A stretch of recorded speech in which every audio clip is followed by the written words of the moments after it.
Hello everybody, it's Anna and welcome back to my booktube channel. This video is going to be my TBR for the SFF180 Space Opera September Readathon, which is being hosted by Thomas from the channel SFF180. I will go ahead and link all of his channel information down below, as well as a link to the Goodreads group where the readathon is being organized. This readathon is themed around reading space operas, which are science fiction books that primarily feature space travel. And it is designed to be a pretty low impact readathon. There aren't a whole ton of challenges that you have to fulfill or whatever. The goal is just to read 1 to 4 books during the month of September that are space operas. And depending on how many books you read, Thomas has come up with a little flowchart with a ranking depending on how many books you read and some challenges that you can use to kind of guide your reading. And if you are able to complete all of the challenges, you get to name your own homeworld for the Space Opera September Readathon. So the challenges are, I have them on my phone here, to read a space opera novella, to read 2 space operas by women, to read a space opera by a diverse author featuring a diverse protagonist and/or major characters, to read a space opera published before you were born, and to read a space opera 500 pages or longer. So I've come up with 4 books that fit these challenges, and it will allow me to read all 4 books and complete all of the challenges with that. So for my space opera novella, which is also written by a woman who is also a diverse author, I chose The Tea Master and the Detective by Aliette de Bodard.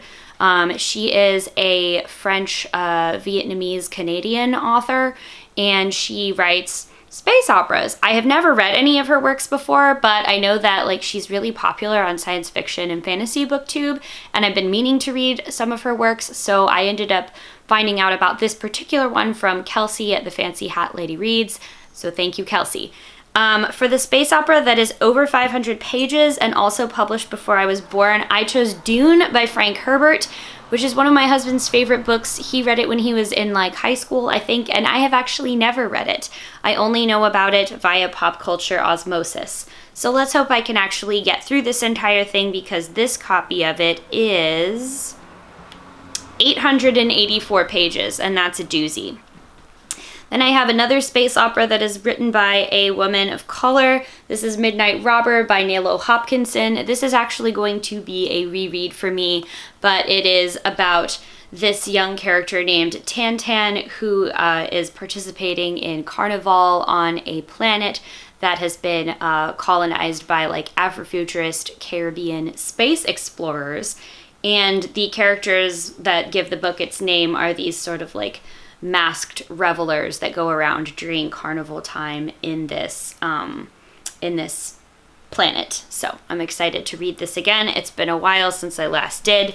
And then my final one is another space opera by a woman that is also over 500 pages, and that is On a Sunbeam by Tilly Walden.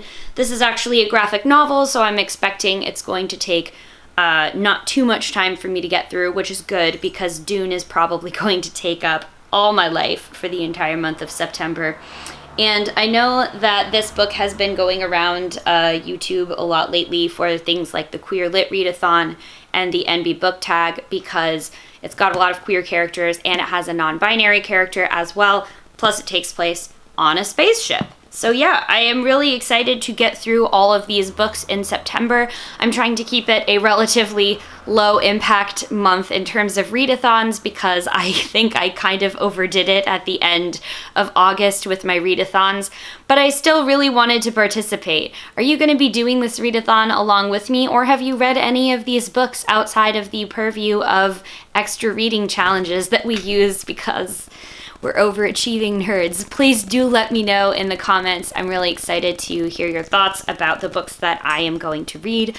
On your way down there, if you would also subscribe to my channel, that would be fantastic of you, for I am on a quest to get to 300 subscribers by the end of the year. We are only 80 away from that number as I'm filming this video, which seems totally incredible. I know this has been a goal of mine, but it's awesome that it seems like it's actually coming true soon. So as always, thank you all very much for watching, and I'll see you in the next one. Bye.